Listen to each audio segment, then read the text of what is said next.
নমস্কাৰ মামা। মই কেতিয়াও এনেকুৱা ভিডিঅ' নবনাওঁ।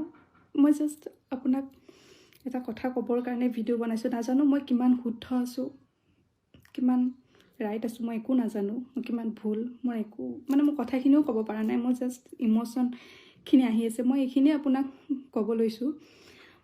এদিন মই এজনী মেকআপ আৰ্টিষ্ট হয়।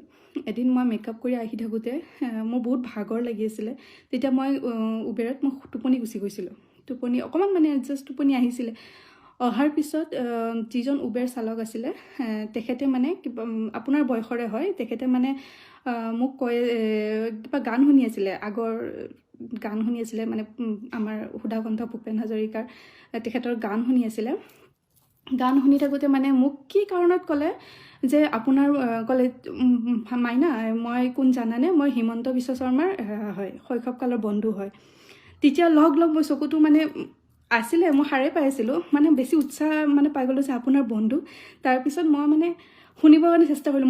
মোৰ প্ৰথম এটাই কুৱেশ্যন আছিলে যে মামা আমাৰ মামা কি সৰুৰ পৰা কি ইচ্ছা আছিলে? তেখেতে মুখ্যমন্ত্ৰী হোৱাৰে ইচ্ছা কৈছিল নেকি? সেইটো কথাই মই মুখৰ পৰা ওলাই গৈছিলে। তেতিয়া তেখেতে কৈছিলে যে তেওঁৰ সি বুলি কৈছে, মই তেওঁ বুলি কৈছোঁ, কিন্তু তেখেতে সি বুলি কৈছে যে সি সৰুৰ পৰাই কৈ থাকে আমাক মুখ্যমন্ত্ৰী হোৱাৰ কথা। আৰু আনকি মই যদিও আজি উবেৰ চলাওঁ, তথাপিও মামাই মোক সেইটো নেদেখায়। মামা বুলিও কয় মাজে মাজে, কৈছে যে মামাই মোক সেইটো নেদেখায় মই যে উবেৰ চলাওঁ। ইমান ভাল মানুহ, অহংকাৰ নাই, বহুত ভাল মানুহ হয়, বহুত ভাল মনৰ মানুহ এজন হয়। তেনেকৈ কৈছে। আৰু বহুত কথা পাতিলোঁ। মই এতিয়াও কথা ওলোৱা নাই। মই এনেকৈ মুখৰ আগত মই কেতিয়াও কথা ক'ব নোৱাৰোঁ, কেমেৰা আগত লৈ পেলাই। মই এটাই ৰিকুৱেষ্ট মামা, মই সেইদিনাখন আপোনাৰ কথাখিনি শুনি পেলাই মই ইমেজিন কৰিলোঁ যে আমাৰ মামা এনেকুৱা হয়, আমাৰ মামা এনেকুৱা হয়। মোৰ জানিব ইচ্ছা আছিল আপুনি কেনেকুৱা মনৰ হয়। এদিন মই মনতে ভাবিছোঁ যে মই যদি পাৰিলোঁ হয় লগ কৰিব। আমিতো সাধাৰণ মানুহ, আমি লগ কৰিব কেতিয়াও নোৱাৰোঁ। কেতিয়াবা দেখা পালে এইটো বেলেগ কথা, এনেতো যাব ন। তেখেতে কৈছিলে যে মই পাৰ্মিশ্যন ল'ব নালাগে বুলি কৈছিল নেকি? তেখেতে পাৰ্মিশ্যন ল'ব নালাগে, বেছি একো তেনেকুৱা নাই। মই সেইটোৱে কৈছোঁ যে যিটো ইমেজিন কৰিছিলোঁ। আজি আপুনিওতো কৈছে জুবিনদাৰ আপুনি ভাল অনুৰাগী হয়। মামা চব বাদ দিয়ক, আপুনি এবাৰ জুবিনদাৰ কাৰণে ন্যায়টো ভালদৰে তদন্ত কৰক, CBIত লগাই দিয়ক। যেনেকৈ কৰে, যি কৰে, জুবিনদাৰ ন্যায় পাওক। আজি যেনেকৈ জুবিনদাৰ নামটো ইতিহাসৰ পাতে পাতে জিলিকি আছে, আপোনাৰ নামটো সদায় কাৰণে জিলিকি থাকিব। নতুন প্ৰজন্ম, নতুন চব এনেতো গম পাবই আপোনাৰ কথা, তথাপিও ইতিহাসৰ পাতত ভালদৰে জিলিকি থাকিব।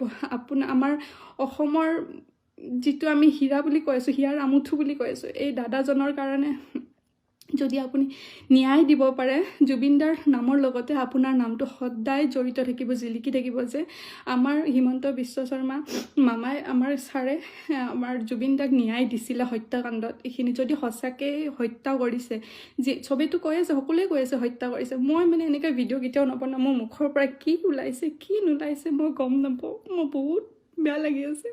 মোৰ এটাই অনুৰোধ মামা, আপুনি আমাৰ জুবিনদাক ন্যায় দিয়ক। বেলেগ আমাক একো নালাগে। আপুনি ন্যায় দিয়াৰ পিছত যে শান্তি পাম। আমাৰ না খাব পাৰিছোঁ, না শুব পাৰিছোঁ, সকলো দুখতে আছোঁ। বহুত দুখ লাগিছে। ন্যায় দিয়াৰ পিছতে ভালেই। এইটোৱে মোৰ অনুৰোধ মামা। মই নাজানো মই ক'ব পাৰিছোঁ কি নোৱাৰিছোঁ। বহুত মন দুখ। প্লিজ মোৰ এইটোৱে কাটোৰ অনুৰোধ মামা আপোনাৰ ওচৰত।